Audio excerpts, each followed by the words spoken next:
दोस्तों स्वागत है आपका नमस्ते इंडिया न्यूज में। हम फिर आपके लिए उपस्थित है अपडेट वॉलेट न्यूज के साथ। दोस्तों हम बात कर रहे हैं आज अलर्ट जारी किए हुए अनुमान की। दोस्तों आज मध्य प्रदेश में 2 दिन के लिए भारी बारिश का अलर्ट जारी कर दिया है। साथ ही कई इलाकों में बाढ़ की आशंकाएं बन गई है। साथ ही जानते दिन भर की जो बड़ी खबरें अपडेट हुई है वह हम आपको बताएंगे तुरंत। तो आपने अभी तक हमारे चैनल को सब्सक्राइब नहीं किया तुरंत सब्सक्राइब कर लें, वो बेल आइकन दबाएं जिससे आपको ऐसी अपडेट वॉलेट न्यूज मिलती रहे, वह आप देश दुनिया की तमाम खबरों से रहें अपडेट। दोस्तों पहली अपडेट आपके लिए निकल कर आ रही है एमपी के कई जिलों में बाढ़, अगले 2 दिन भारी बारिश की चेतावनी। दोस्तों राजधानी भोपाल सहित कई जिलों में कई दिन से बारिश का दौर जारी है। इससे तापमान में भारी गिरावट आई है और बीते 24 घंटों के दौरान कई जिलों में सामान्य से लेकर भारी बारिश हुई है। मध्य प्रदेश के कई जिलों में भारी बारिश से जनजीवन अस्त व्यस्त हो गया है। कहीं लोगों के घरों में पानी घुस गया है तो कहीं सकड़े पानी में डूबे हुए पुल के कारण लोगों को आवाजाही में परेशानी का सामना करना पड़ रहा है। प्रदेश के कई जिलों में बाढ़ की चपेट में आ गए हैं। राजधानी भोपाल सहित कई जिलों में कई दिन से बारिश का दौर जारी है। इससे तापमान में भारी गिरावट आई है। बीते 24 घंटों के दौरान कई हिस्सों में सामान्य से लेकर भारी बारिश हुई है, जिससे जनजीवन प्रभावित हो रहा है।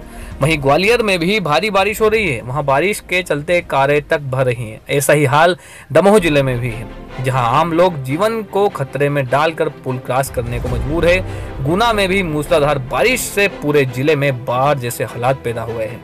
नदी नाले उफान पर है। अशोक नगर में भी जलभराव की स्थिति है। जिले का कई स्थानों में सड़क संपर्क टूट गया है। जबलपुर में भी बीते 24 घंटों में करीब 2 इंच बारिश से पूरा शहर तरबतर हो गया है। लगातार हो रही बारिश से बरगी डैम का जलस्तर भी खतरे के निशान से ऊपर पहुंच गया है। वहीं मंडला में भी जोरदार बारिश से नदियां उफान पर है। जबलपुर से निवास होकर मंडला जाने वाली मार्ग में जाम लगा है। झामुल, भदारी और गोरा नदी उफान पर है। पुल के ऊपर से बाढ़ का पानी बह रहा है। पिछले 24 घंटों में मध्य प्रदेश के टीकमगढ़, ग्वालियर, जबलपुर, रीवा, रायसेन, दतिया, सागा, श्योपुर, गुना में तेज बारिश हो रही है। वहीं मौसम विभाग ने आगामी 2 दिनों के लिए राज्य के कई हिस्सों में सामान्य से भारी बारिश का अलर्ट जारी कर दिया है। यानी कि पूरे एमपी में 2 दिनों के लिए अलर्ट जारी है। कहीं भी बहुत तेज बारिश हो सकती है। थी आपके लिए पहली व प्रमुख अपडेट, जिसमें हमने जाना कि कहां अपडेट जारी है और कहां लोगों को रहना है सावधान। तो अगली बड़ी अपडेट आपके लिए निकल कर आ रही है। 1 महीने पहले ही अमरनाथ गुफा में बाबा बर्फानी हुए अंतर्ध्यान। अमरनाथ से निकल कर आ रही है।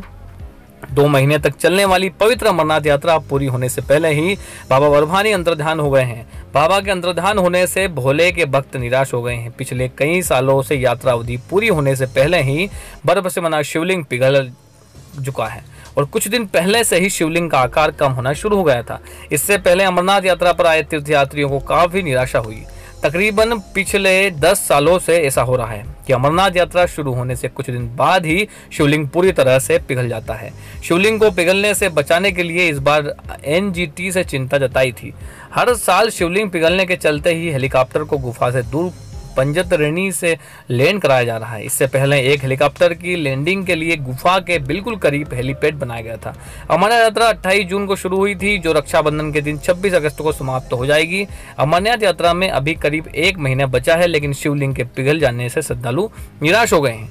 बहरहाल बता दें कि रविवार को अमरनाथ यात्रा के लिए 1561 श्रद्धालुओं का एक जत्था जम्मू से कश्मीर घाटी के लिए रवाना हो गया है। एक पुलिस अधिकारी ने कहा है कि 62 वाहनों के काफिले के साथ तीर्थयात्री भगवती नगर यात्री निवासी से रवाना हुए हैं और 1719 तीर्थयात्री पहलगाम आधार शिविर जबकि 382 बालटाला आधार शिविर की ओर बढ़ेंगे।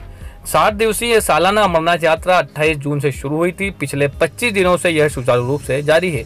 अब तक करीब 2,30,000 यात्रियों ने अमरनाथ बाबा के दर्शन कर लिए हैं। बालटाला और पहलगांव दोनों मार्गों पर तीर्थ यात्रा की सुविधा के लिए हेलीकॉप्टर सेवाएं भी उपलब्ध है।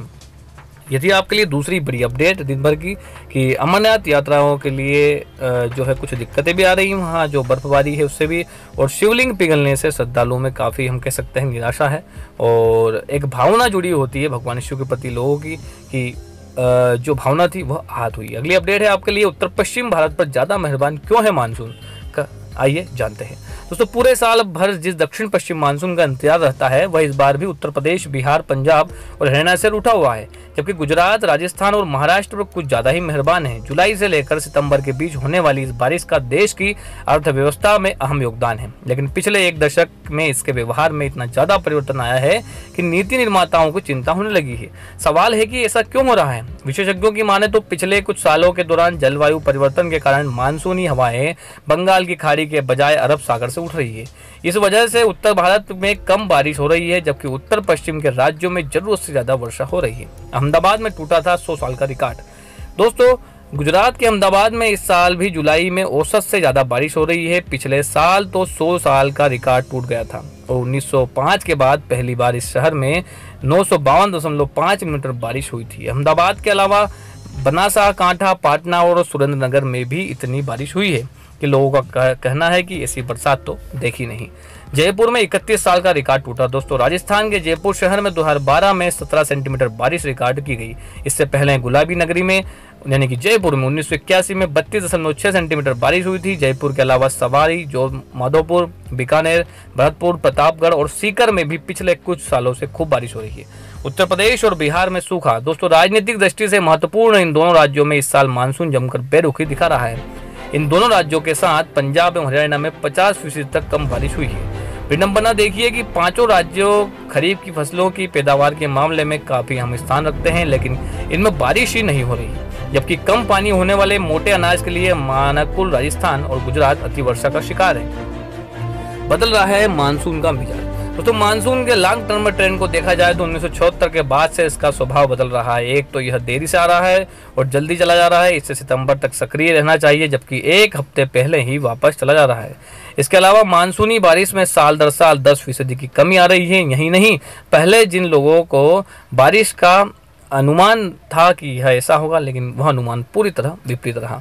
साथ ही दोस्तों, जिन इलाकों में बारिश कम होती थी वहाँ ज़्यादा हो रही है, जबकि यहाँ ज़्यादा बारिश होती थी वहाँ कम हो रही है।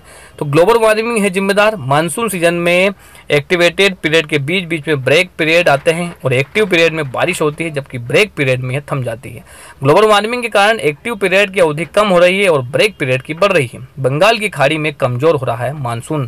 दोस्तों, मानसून के दौरान आधी से ज़्यादा बारिश बंगाल की खाड़ी से उठने वाले नम हवाओं के सिस्टम के कारण होती है। पिछले कुछ सवालों में यह सामने आया है कि कुछ इलाकों में देश में कम बारिश हो रही है और कुछ में हो रही है भयंकर बारिश। दोस्तों, इन उठने वाली नम हवाओं के सिस्टम के कारण जो है बहुत सिस्टम बिगड़ रहा है। पिछले कुछ सालों में सिस्टम कमजोर पड़ रहा है, जबकि अरब सागर का सिस्टम मजबूत हो रहा है, जिसकी वजह से राजस्थान और गुजरात में ज़्यादा बारिश हो रही है। तो यह थी आपके लिए अगली बड़ी अपडेट दोस्तों, जिसमें हमने आपको बताया कि आखिर कुछ देश में कुछ इलाकों में बारिश क्यों नहीं हो पा रही है और कम क्यों हो रही है। यदि आपके इलाके में भी कम बारिश हो रही है तो उसका कारण हमने आपको बताया। यही उसका कारण है, आपके यहाँ जो मौसम सिस्टम है वह कम हो रहा है। ग्लोबल वार्मिंग उसका मुख्य कारण है कि पेड़ पौधे काटना और प्रदूषण का बढ़ना इसकी मुख्य कारण है। अब जानते हैं अगली बड़ी अपडेट के बारे में कि आज कौन कौन सी बड़ी दिन भर की अपडेट है। दोस्तों, उसमें आपकी पहली अपडेट निकल कर आ रही है। अगली प्रमुख अपडेटों में बिल्डर की लापरवाही के चलते गाजियाबाद में धराशायी हुई इमारत, 2 लोगों की मौत।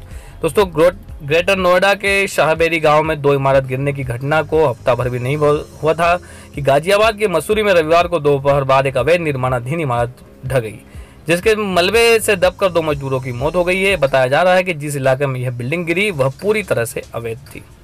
अगली अपडेट है आपके लिए मानसून सत्र, मॉब लिंचिंग, विशेष राज्यों के दर्जे जैसे मुद्दे डाल सकते हैं कार्रवाई में अड़ंगा।